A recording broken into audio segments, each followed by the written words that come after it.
What a lovely day to bake. Moin, my name is Arne, a German hobby baker who is living in Luxembourg. Today I'm trying to recreate a memory of the days while I was studying. At that time I was always bringing to parties bread with Parmesan and Oregano crust. And while I was researching for that recipe on the internet, I figured out it contained 42 grams of fresh yeast. And I said, no way I'm trying to do that this way. And as I recently started experimenting with Biga, an Italian pre-ferment with low hydration, I thought, I should combine these two. So the result is a sandwich loaf with Parmesan, oregano, Biga, and I also added a little twist. So let's get started. This is from Luxembourg with Loaf.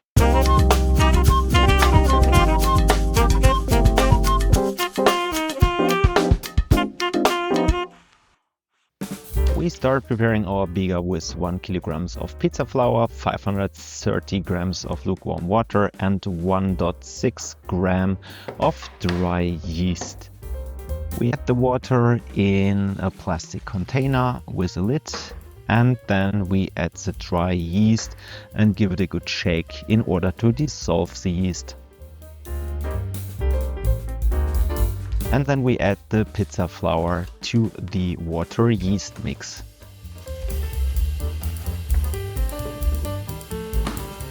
We close the lid and then give it a good shake. You can shake from 10 seconds to 60 seconds. The goal should be that all the flour is somehow incorporated with the water, and you will end up like this. Then take a dough scraper and make sure all the sides from the plastic container getting scraped, so that all the flour that has been stuck to the sides is combined.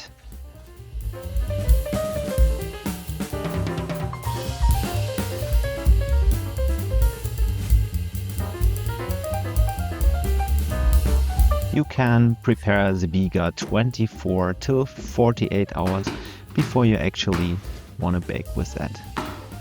That stays now on the countertop for 1 to 2 hours and then goes into the fridge. 2 days later, I am now mixing my main dough. And the biga looks really nice and also smells incredibly awesome. And you can see the signs of fermentations. Look at this beauty, really nice.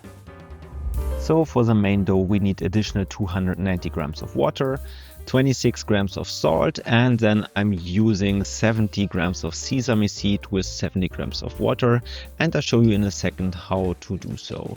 First of all, we combine the water with the salt, and then it's time to add our biga in little chunks into our mixing bowl. I'm using my mixer, that's way more pleasant than doing that by hand. So the goal is that you add a little bit of water each time the bottom of the mixing bowl is dried. So that process takes some time. We heat up the sesame seeds, and we actually want to give them a good aroma. So really wait until they start popping. That will take a couple of minutes. So once you see them jumping inside of the pot, you can use the same amount of water and actually, put that on the sesame seeds. Here you can now see that the sesame seeds starting popping. So now it's time to add the water, and this gives a really nice aroma to your bread. So let's get back to the mixer. Then we add water and more water. This whole process can take up to 20 to 25 minutes. Don't use too much water at the same time. Then after half of the water is incorporated, you can also add the sesame seeds.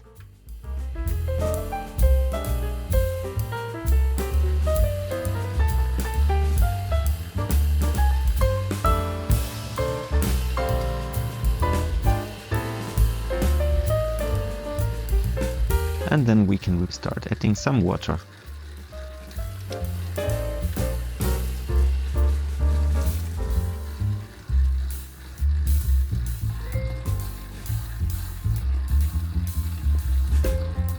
Once all the water is incorporated, the dough should look like this, and then we can check if the gluten development has been finished by doing a window pane test. Therefore, we wetten our hands and then we try to pull out the dough to a very thin layer, and this looks quite nice. So we can now transfer the dough to our countertop. Wetten your hands again, and then give the dough some slap and folds. This actually builds up some more tension.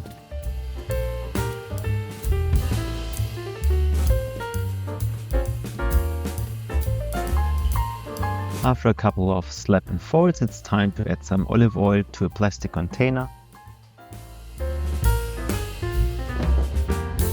And this prevents the dough from sticking to that container.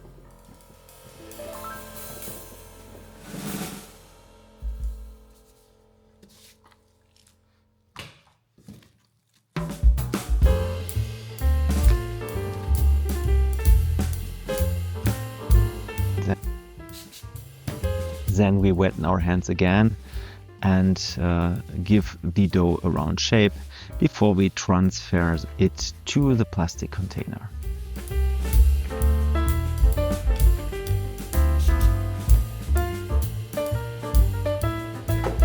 And there the dough will rest for the next 30 minutes.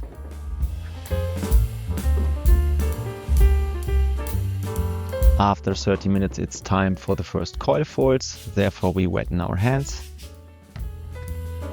And then we pull the dough up and try to move it over. Then we rotate the bowl and do the same thing again. Then we rotate the bowl 90 degrees and then also do the same process. Pull the dough up and then move it over. That looks good. Close the lid and wait another 30 minutes. And then it's time for a second set of coil folds.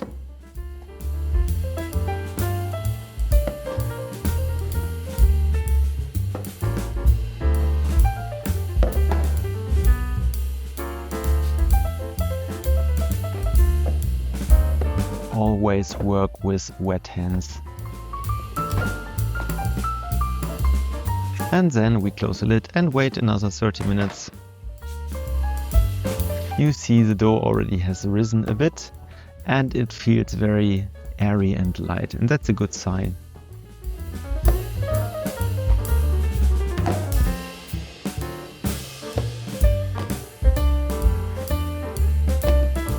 Close the lid and wait another 30 minutes, and then we have the fourth set of coil folds, and that's the last one for now.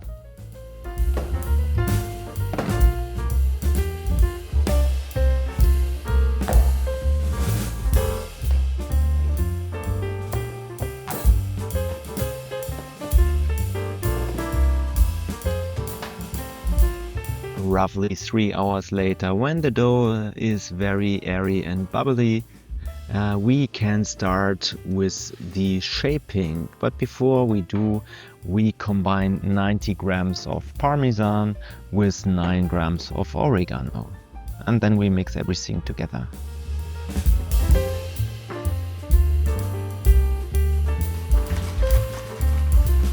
Then we cover our dough with some flour, and also we sprinkle some flour on our countertop. And then we dump the dough container.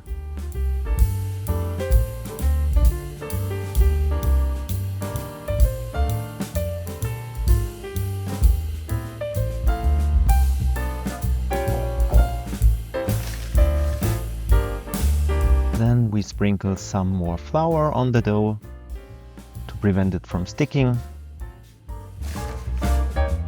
Here we need some additional flour.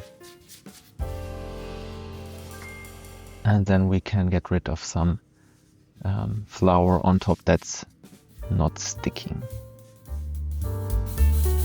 That looks really nice. Then we take our dough scraper and we can cut the dough into 2 pieces.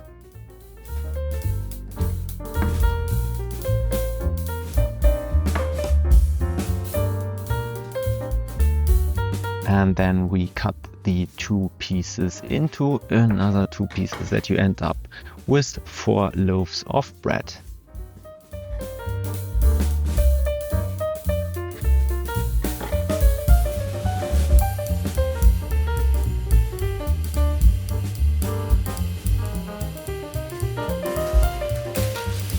Then I'm taking some parchment paper because it's way easier to transfer the loaves via parchment paper into our oven. And then I remove some extra flour from my countertop. I've, by the way, already preheated the oven to 250 degrees Celsius. That's 482 degrees Fahrenheit. And I have placed a pizza steel in it, and also a little container with lava rocks so that I can make steam.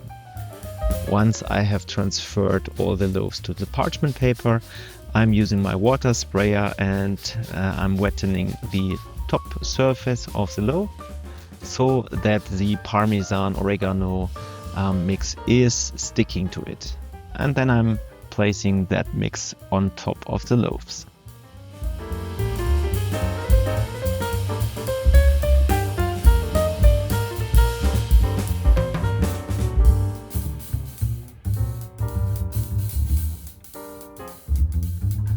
And now I'm taking a pizza peel to transfer the loaves into my oven. This also works with a wooden board or whatever you have. A baking tray would work the same.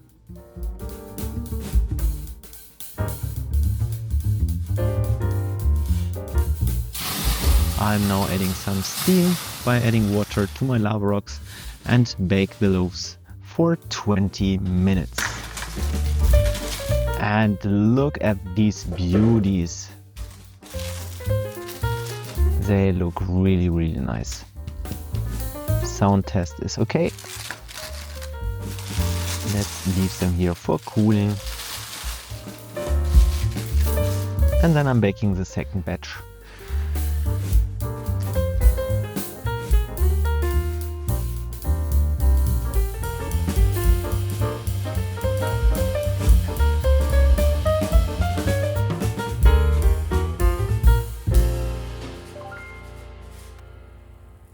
Add some steam again.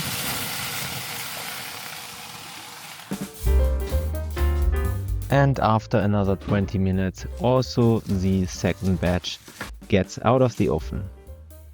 And that looks really awesome. And look at them. You can squeeze them and they're springing back. Let's give them a cut. That looks already nice. But let's also cut them the other way.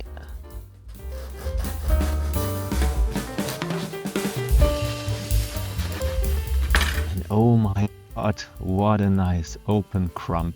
Incredible. So here's some impressions. Enjoy.